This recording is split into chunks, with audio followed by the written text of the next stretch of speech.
This is the Debunking Economics Podcast with Steve Keen and Phil Dobbie. The archives. Episode 312. Is it time to revert to more state ownership?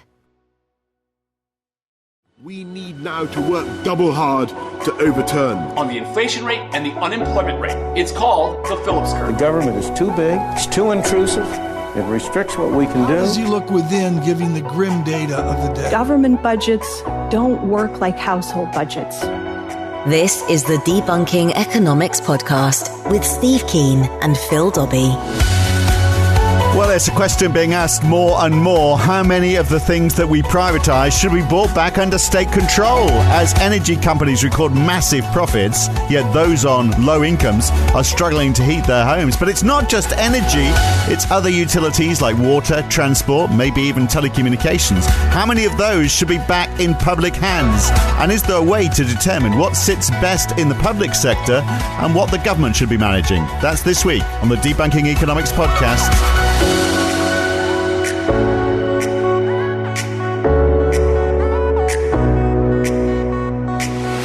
Now, there weren't actually many state-owned corporations in Britain before 1945, when the Labour Party basically bought a wide variety of private businesses, including the Bank of England, the coal industry, lots in the telecommunications industry, the transport industries like railways, canals, civil aviation, gas and electricity supplies, iron and steel.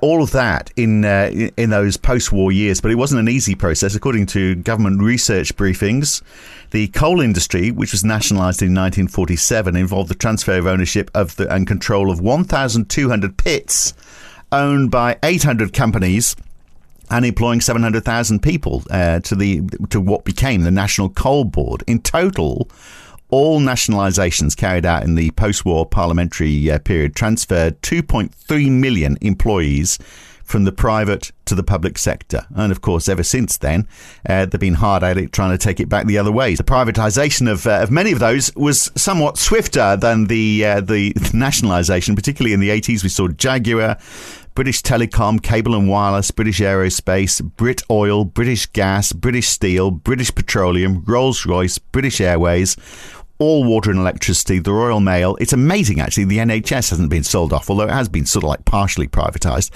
So, Steve, I mean, some of this is essential stuff, isn't it, like energy? And should that really be in the hands of private enterprise? I mean, I think we're learning that now, aren't we, as fuel bills just skyrocket? Yeah, I mean, just a quick one. Jaguar was publicly owned? Yeah, that's an interesting thing, isn't it? A car company was owned by the government. Yeah, absolutely.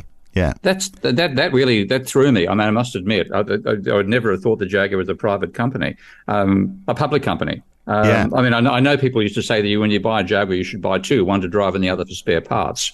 So maybe that's Excuse me. You're talking about a British icon here. I know. Get back. Tell you, look, I'll give you. They look good though. I don't know whether they work well, but they look good. They look pretty stylish. I'll give you a private British icon that I had a hilarious experience with. Leyland was one of the many companies that. This is the distraction, everybody. That's how they became nationalised. We've got to get to this story. I need to cheer myself up, so I'm going to throw some crazy stories in so I start laughing rather than kicking my backside with my one non-defective leg. Right. Leyland set up a manufacturing plant in Australia, actually on the road that joins you from the airport to the city, as it happens. And they had to shut it down finally. One of many foreign companies that set up 100% owned manufacturing sites in Australia and shut it down. So my mate found he could get a really cheap, I forgot which particular model it was, from Leyland. Went over to buy it, picked it up. The guy opens up the bonnet, showed us the engine, shuts the lid. We then drive onto South Dowling Street, which is the road leading between the airport and the city, and the engine overheats. And we're less than a kilometre from picking it up. So we decide, what the fuck is going on here? We open up the bonnet, and it had the hook that held the bonnet when you shut it was about 6 inches, like 150, 200 centimetres long. And when the guy had lifted it up, it had locked in the open position. And when he shut it, it had speared itself into the radiator. Yeah, there are a good bit of British design there. I think, do you know what? I think they probably started selling British Leyland cars in Australia because they were hoping that no one had heard about them. Their reputation hadn't reached Australia, so they could sell a few before it cottoned on. So doing this diversion back to the main theme. Yeah. Energy companies, gas companies, oil companies, raking it. Of course, there's a difference, isn't there, between the energy providers and the companies that are actually getting that energy, and those that are and then selling it wholesale, and those who are selling it retail. I think people often get confused by that, but it's a bit of a nonsense to privatise anywhere in that chain, isn't it? Well, you have to have a general rule that it makes sense about whether you privatise and whether you keep something in state ownership. And the neoclassical thing is everything should be privately owned. The privatise will always work better. The private sector is always better than the public. Blah blah blah blah blah. But I'll give another favourite anecdote of mine to contrast this. Any Australian listener doesn't have to be told how bad Australia's telecommunications system is. And it was built on the principle that it should all be privatised and private groups should supply it. So when we go right back to the days when cable TV was the latest hot thing, and you were laying optical fibre cables to provide optical rather than broadcast systems to send TV signals. Yeah, you had two companies competing against each other, going down the same streets in competition, rather than covering the whole country. Okay, so you had two. So what you would end up doing, and I know this literally from my own house and one of my then wife's best friends' houses. We had two cables running down a street in Marrickville, and they had zero cables running down their street in Dural. Two in our street because it was profitable, because it was such a densely populated area. The houses are about 20 metres wide. Zero in Dural, much wealthier area, with 5-acre lots. Neither company could be bothered laying a cable there because they wouldn't make any money. So what you had was patchy coverage of the entire country by twice as much infrastructure you needed in densely populated areas, and 100% less infrastructure than you needed in the less densely populated areas. And it was dysfunctional. And the same thing now for the way that the so-called national broadband network has been brought in. Just a travesty of trying to meld private and public. Isn't that an example of where you could do something, though, where you could still allow private companies to do stuff, but you just make sure you've got the subsidies right? So you say, well, okay, let's give you big incentives. Let's give you a subsidy to tackle these areas, and then you might go, well, okay, we'll go after that. Because if you've got two companies of similar size, then presumably they'll both be saying, well, it's preferable if we have monopolies for, geographic monopolies, and then we'll compete for the highly contentious areas where there's lots of money. Well, and if there's a government subsidy there, one of them would say, well, okay, we'll take the subsidy and we'll go after those areas. What you do is you have a national infrastructure laid by a public authority, and then you have private providers providing the signals down the wire. And that's what we should have done. And this is the basic story. If you want an infrastructure that makes sure everybody is covered, you can't make coverage dependent on whether you have enough income to pay for it. And this is what is done when you privatise essential services like these days telecommunications, but also energy provision. And we're seeing the disasters we're seeing in the energy market is because the wholesale market has been privatised. Now, but they haven't quite completely privatised the retail, because if they did, it would be quite possible to get a bill of $1,000 per hour for turning on your radiator, which would not go down. It's bad enough what's going down in the UK right now, and what prices producing by a factor of 5, I've seen. Is that correct? Yeah, for at least 4 anyway. Yeah, more than 4. Yeah. So you have to say some things are an essential part of being in a civilized society, and you cannot have its provision based on whether people can afford to pay for it or not, because then you will have huge pockets where the service just simply doesn't exist, and then the people in that area are effectively not part of your society.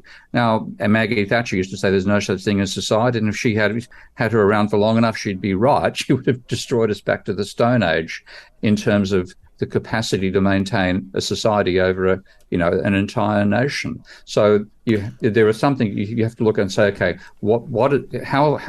how long term do you want the decision making to be? Do you want it to be 3 months? Privatise it. Do you want it to be 3 decades? Keep it in public ownership.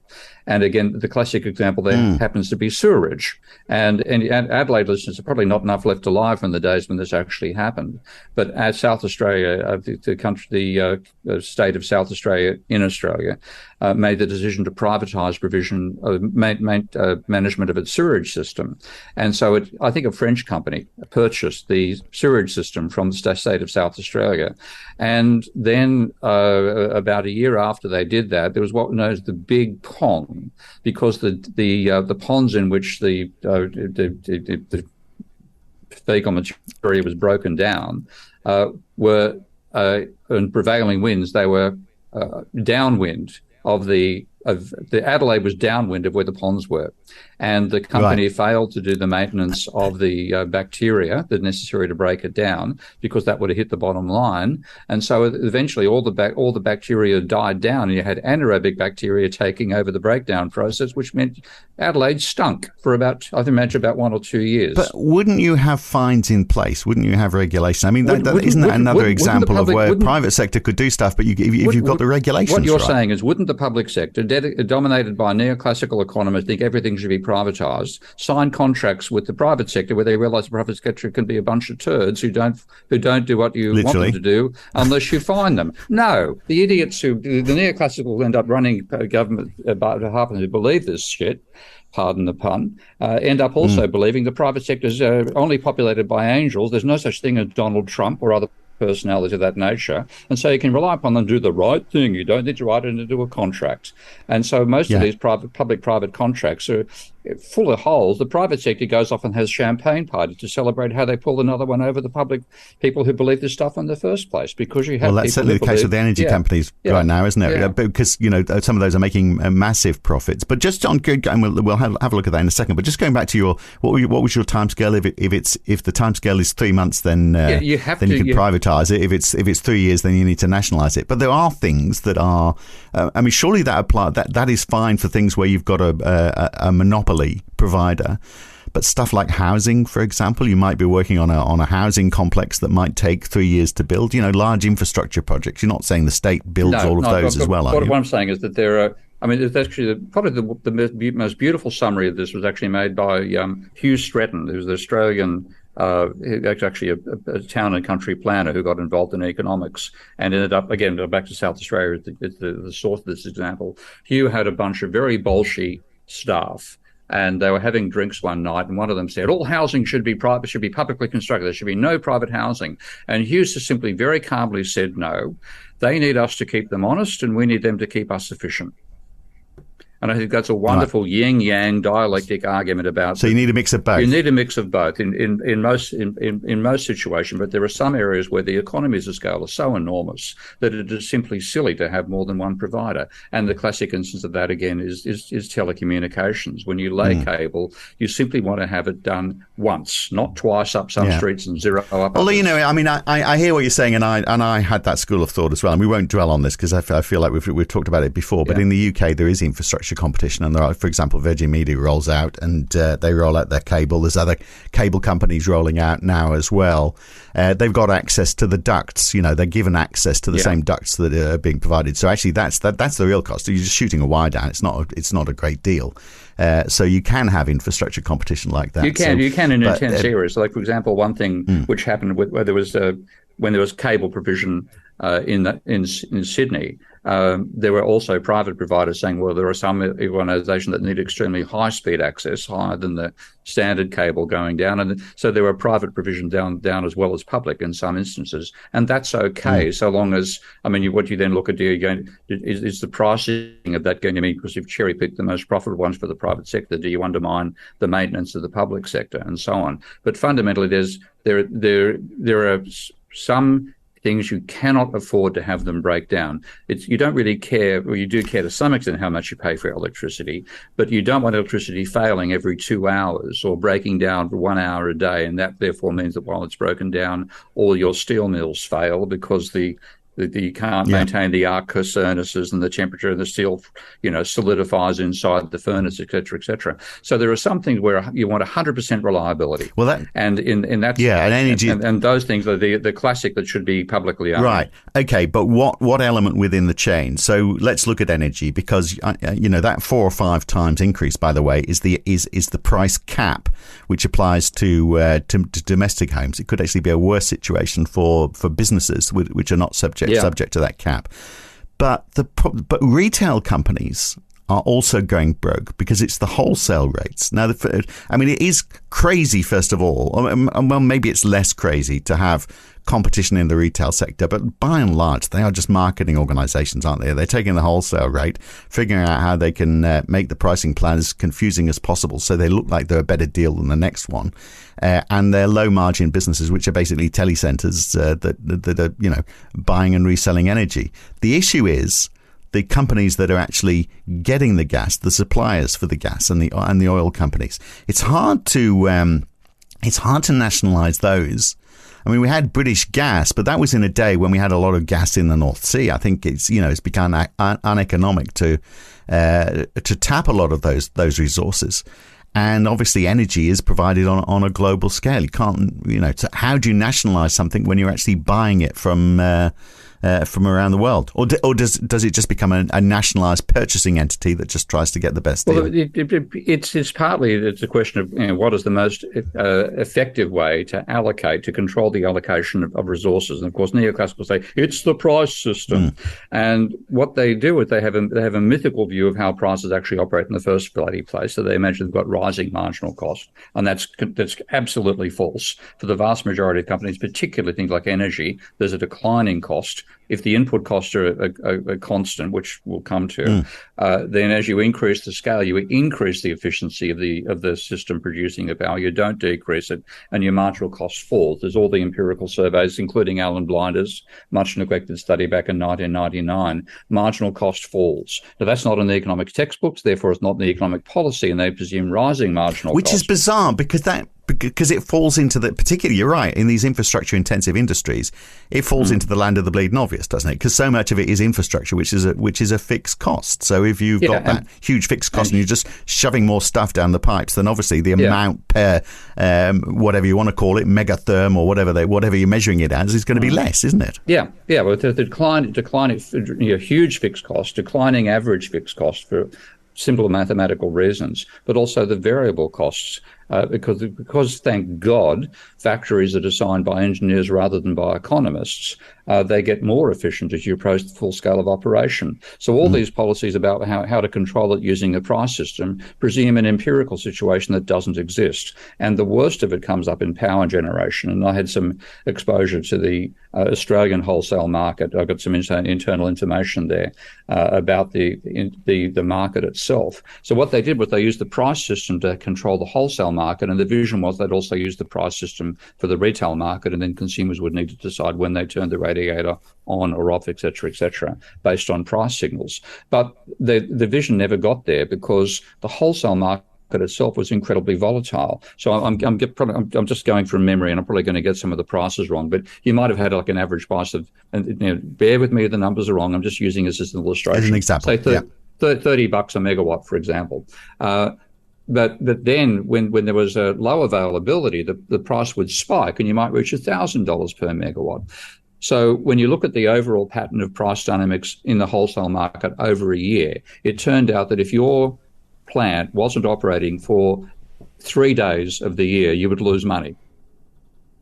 Okay, right. Because the price volatility was so high that the incredible profits that came from selling a power when it was $1,000 a megawatt made up for losing money most of the time when it was, say, $20 a megawatt. It was costing you $25 a megawatt to make it. So they're making money out of the volatility of supply. Not only that, if they happen to have bad luck and their plant was shut down for those particular 3 days, they'd lose money.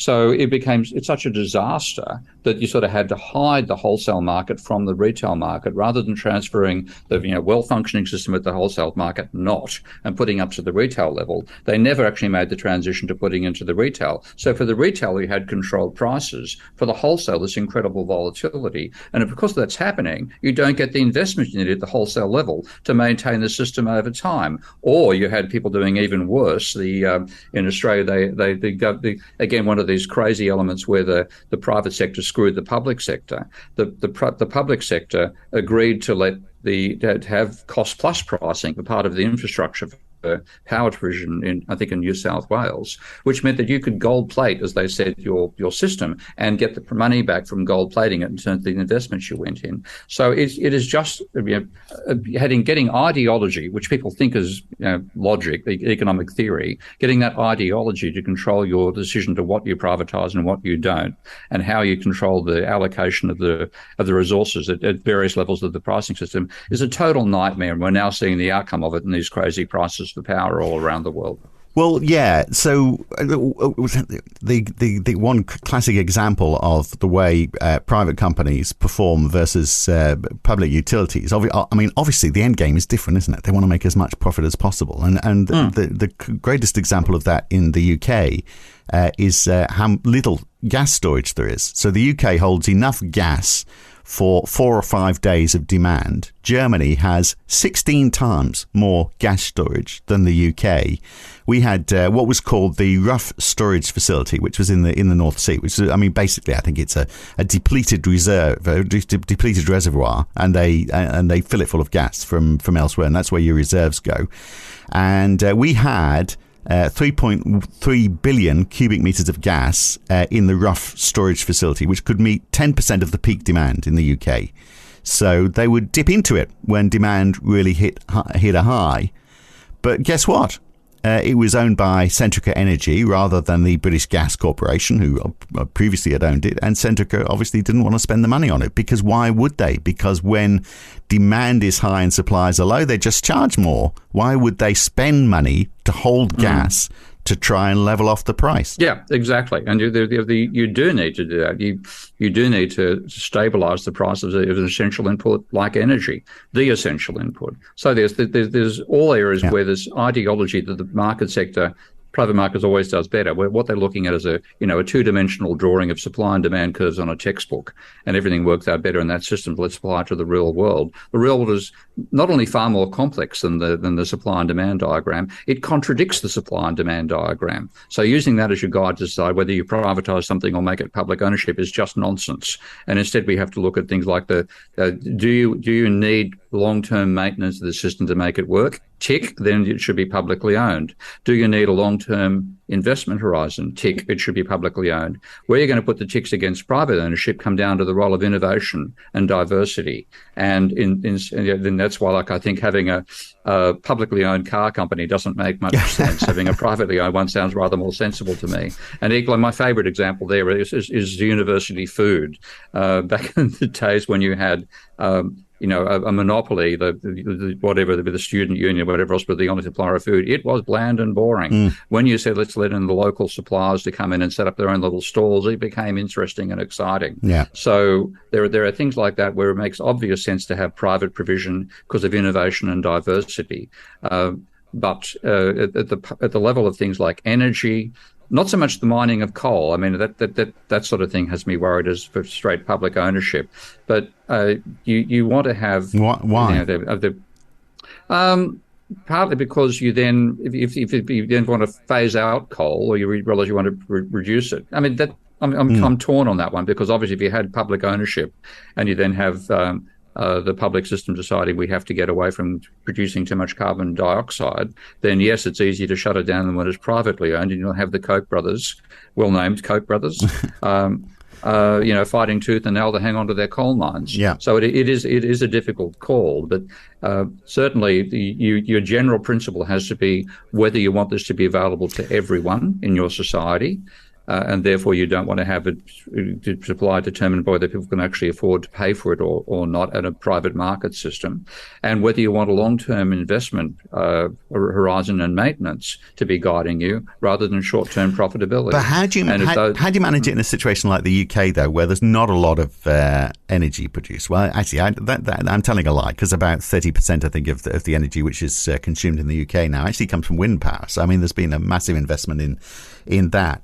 But, I mean, of the old fossil fuels, I mean, hardly any of that is produced now in the UK. And sort of like the base load energy that we rely on comes from overseas. So you can't nationalise stuff that you are importing. And it's coming from the energy companies. And that it's shocking that BP, Chevron, Exxon, Shell, Total Energies, $60 billion US dollars in profits in the second quarter in just 3 months, $60 billion.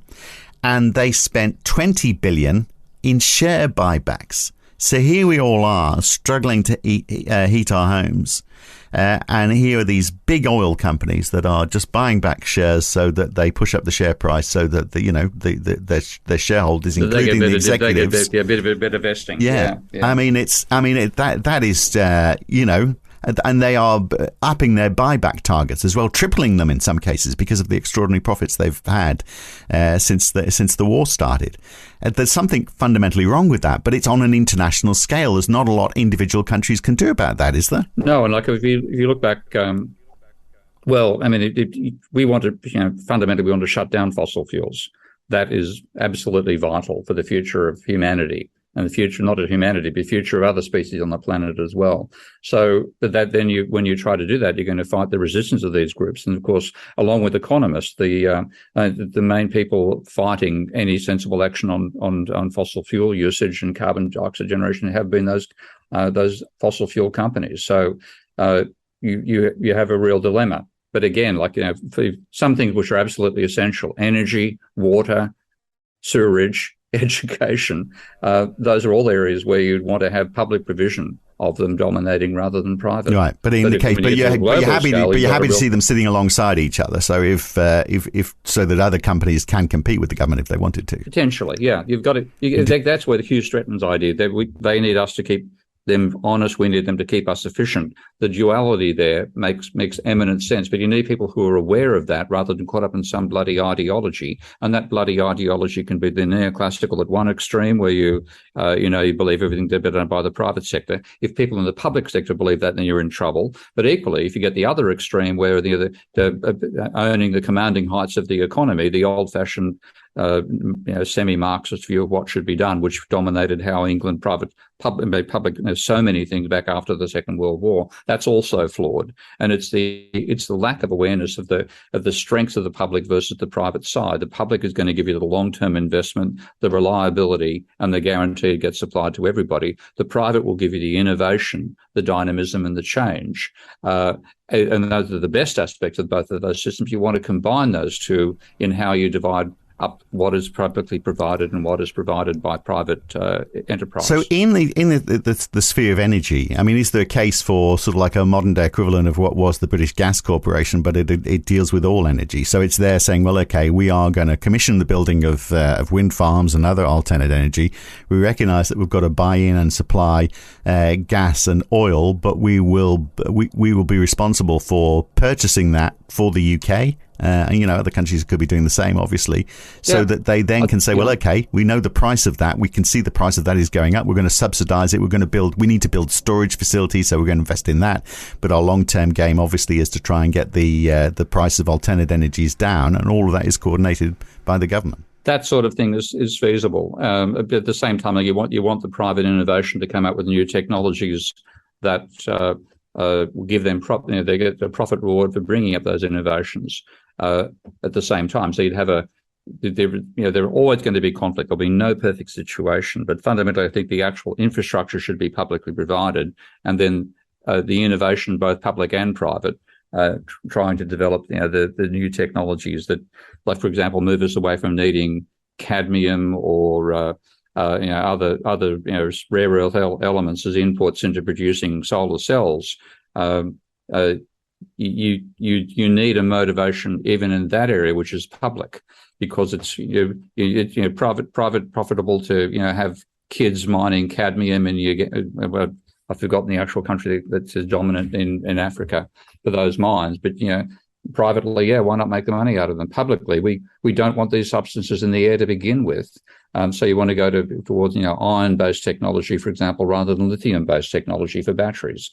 So, but then again, well, who will be the best innovator at that? You don't know. It's really a case of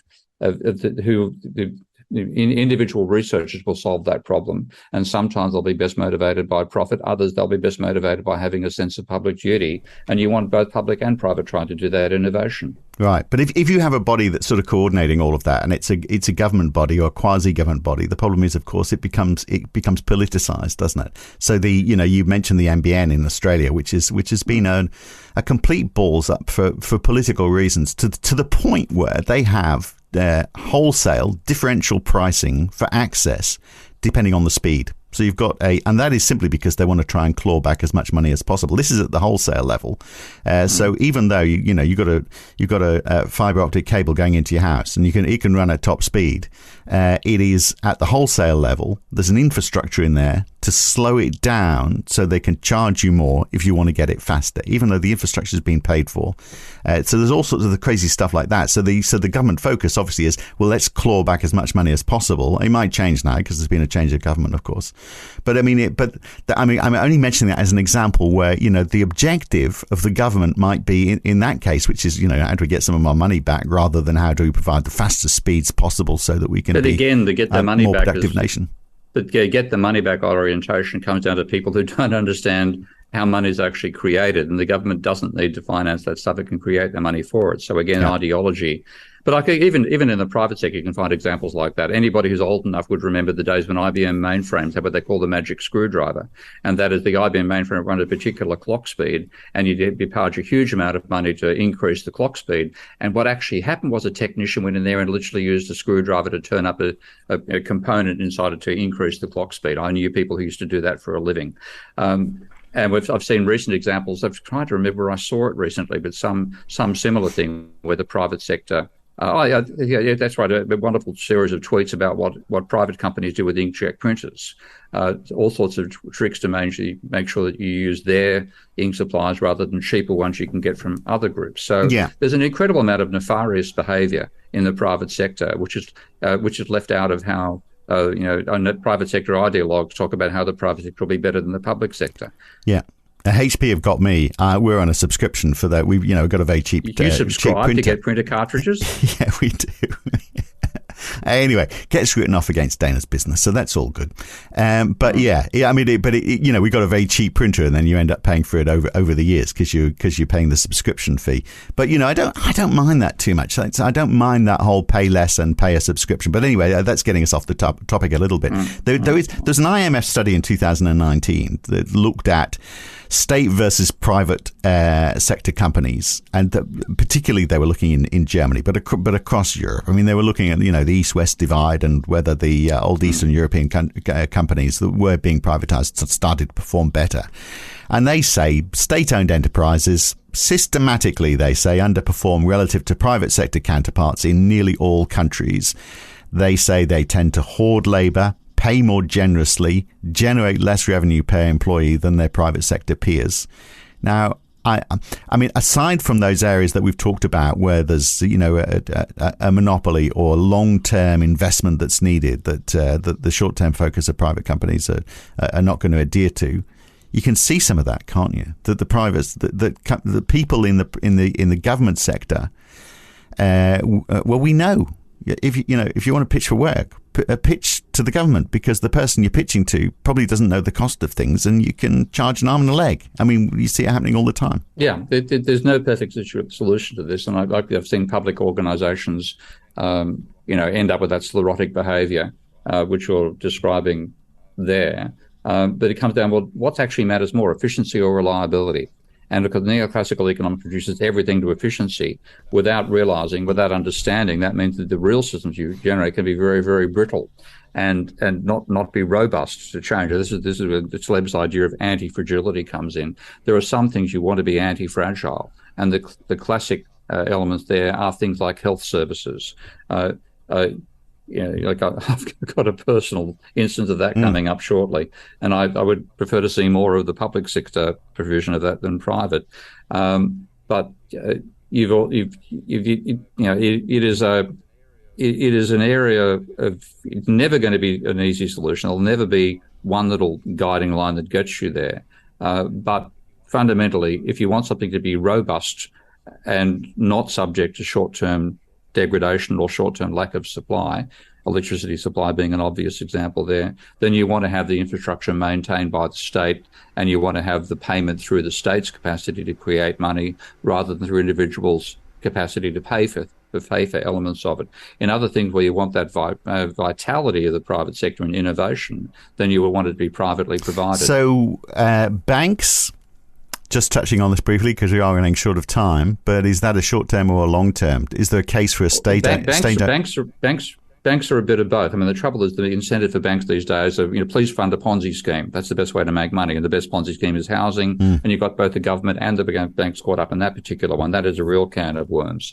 But I would like to have, you need, in that case, you need limits on the private sector. You don't want housing bankings funding Ponzi schemes. What do they fund? Ponzi schemes, because the easiest way to make money as a bank is to fund housing and rising housing prices, and it's that's part of the feedback loop given these disastrous asset prices we have now. Right, and if you created a state bank and you said, well, okay, a state-owned bank, and you said, well, we are going to invest in more productive purposes, then the rest of the banking sector is going to go, yeah, great, you do that because we're not doing it. You do that, we're going to keep. And you can also get state banks to starting to behave like private ones. So we go back to the 80s crash, the stock market crash, then one of the elements of that in Australia was the State Bank of Victoria that ended up funding even more speculative bubbles than the private sector did. So there's no such thing as a perfect solution to anything.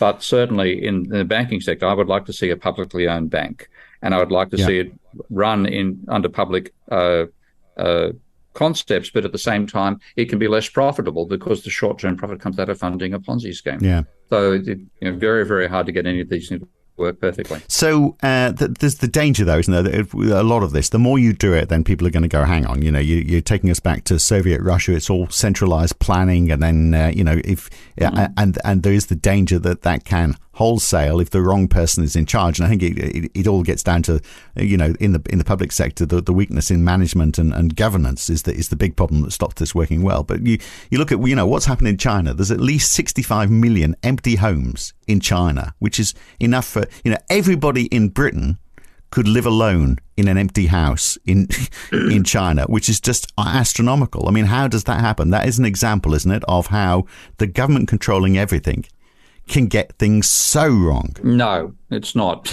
Right. Okay. Tell me why. Partially. I mean, if you actually look at the Chinese situation, the government definitely sponsored a huge property bubble over there as their response to the 2009 crisis, because there was a huge plunge in China's exports immediately because of the global financial crisis. So the government basically told the banks to lend to anybody with a pulse, and that's what led off to a property bubble occurring.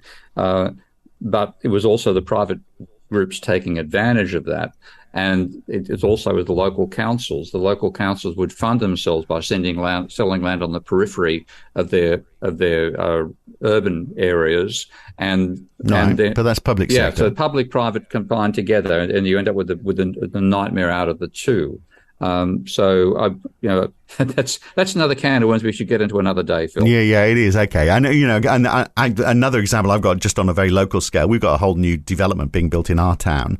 Whereas actually the easiest solution would have been actually to just invest in making the town centre car free, so you have a more pleasant experience shopping in the shops that are already there and the streets that are already there, and working your way around building a bypass. But it's a lot easier, obviously, to say no, let's just keep the town centre busy and let's get someone to build a whole new shopping complex somewhere else, because then the private enterprise does it all because it's cheaper, because we don't have to pay out of the public purse. So there's a million and one examples like that, whereas that is completely the wrong thing to do. And a great example of where the public sector works really well is Germany and German trains. The Deutsche Bahn is completely state-owned. I'm surprised they get away with it, actually, with the Maastricht regulations. It makes a loss. The government pays for all infrastructure investment. It lost 6 billion euros in 2020. So it loses about 0.06 euros per kilometre. But they had this ability during the energy crisis to say, hey, cheap train fares, don't get in your car, get on the train and we'll heavily subsidise it, which they can do because they own the blasted thing. Of course, they also own slabs of English rail and treat it as a private enterprise profit system, and they charge an arm and a leg to English consumers of public transport. Yeah, so that is just crazy, isn't it? But whether we'll ever see it happening, but I like your. It is all the time scale, isn't it? And the short term efficiency versus the long term reliability. I like that way you've coined it there. All right, great to have you on again, Steve, and hopefully we've got a few new listeners, because from now on, this podcast is free. We were foolishly charging people or getting them to support you, and you can still, of course, support Steve Keen on Patreon. We'd like you to do that, because it's not just about this podcast, it's about the whole breadth of work that Steve does. I mean, a 2-minute summary of why people, if they're hearing us for the first time, why they should go and visit your Patreon page, Steve. Fundamentally, because economic theory is garbage, mainstream economic theory. It's an ideology believed by people who believe it's logical. It is full of intellectual holes, full of empirical and logical errors.